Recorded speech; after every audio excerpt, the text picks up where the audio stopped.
So you've got your first NCAA tournament. How are you feeling?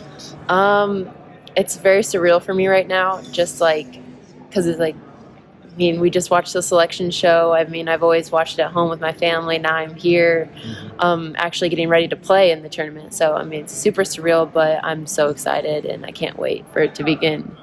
What do you think of the draw, being a 3 seed, who you're playing, and then potentially going out west?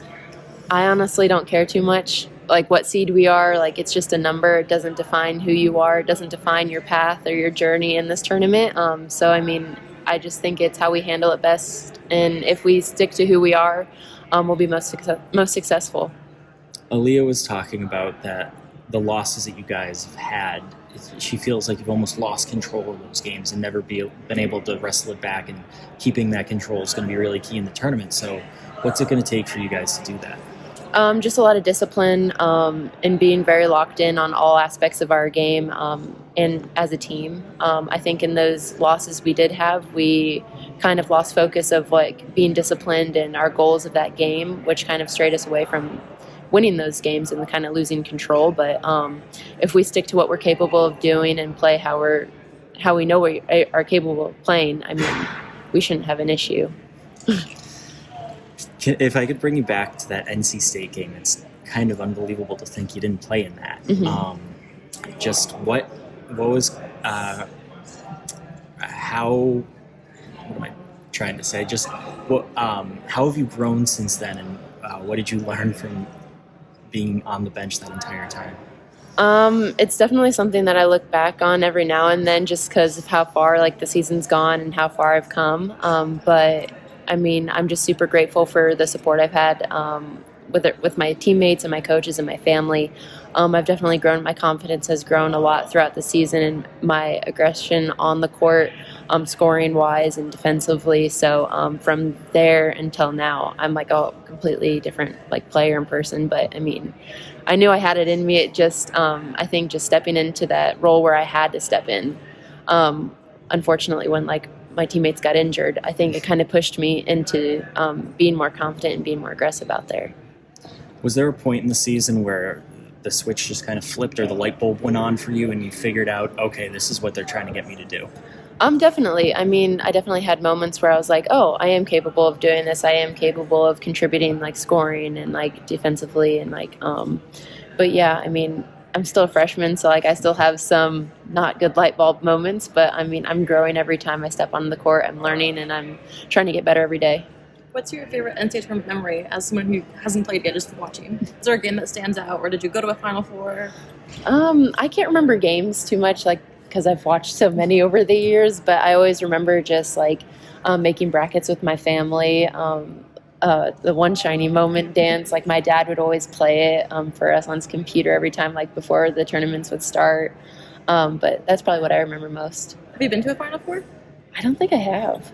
No, so this could be my first year. How much was the women's tournament just kind of part of your life growing up? Like, did you watch that as much as the men's, or did that sort of become a part later? I definitely think I watched both. I think I definitely started probably more men's when I was younger, and then you grow into like watching the women's, especially as the games evolved.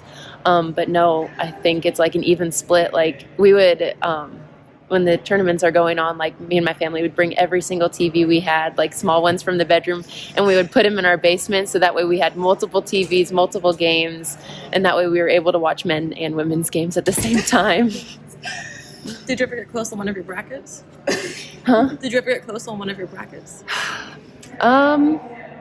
Usually my men's brackets were pretty accurate, and the women's, but no, it was very close between me and my family. Like we would like have like a little trophy on like who would win the brackets and stuff. But yeah, I think I won maybe a couple of times. You just had a trophy? It's like a little dinky one, but no, it's just a joke with our family, and like it's kind of like a pride thing. We're all competitive, so it's kind of fun to like have bragging rights about that, but I can't really do it this year because I'm kind of in it, maybe for the men's bracket. But does the winner get to keep the trophy like in their bedroom? Yeah. You mean you don't have a pick for who's going to win the women's tournament? Well, obviously, I strongly believe in us, and I strongly believe in our men's team. But yeah, no, I'm excited. Were you a fan of any team growing up? Like, were you an Indiana Notre Dame fan or anything, or it was just kind of basketball? It was just kind of basketball. Obviously, I watched like a lot of the powerhouses, like here, Notre Dame. I watched IU. I mean, I just loved watching all the games. Didn't matter who was playing. Yeah. Is there like a UConn tournament that you remember sort of watching where they captivated you or sort of caught your attention the first time? I know that's like... I have a terrible memory. So, I mean, they've been so successful over the years that I just kind of like all their... Like, I can't remember exact moments or games, but I just remember watching them, and I'm just like, especially like during Stewie's time and like that 4-year stretch where they won every single year. I remember kind of like brief moments of those and just watching and be like, oh my gosh, like that could be like me someday, or like, it's just super surreal to be in this moment right now and kind of getting ready for the tournament. Does it feel any more normal now that you're, 30-some games in, or is this kind of re-upping all the newness? It feels like it's re-upping all the newness. Like it just feels like a fresh season's about to start. Like I don't even remember like more than half of the games we've played, and I'm just kind of focused on the now, going game by game.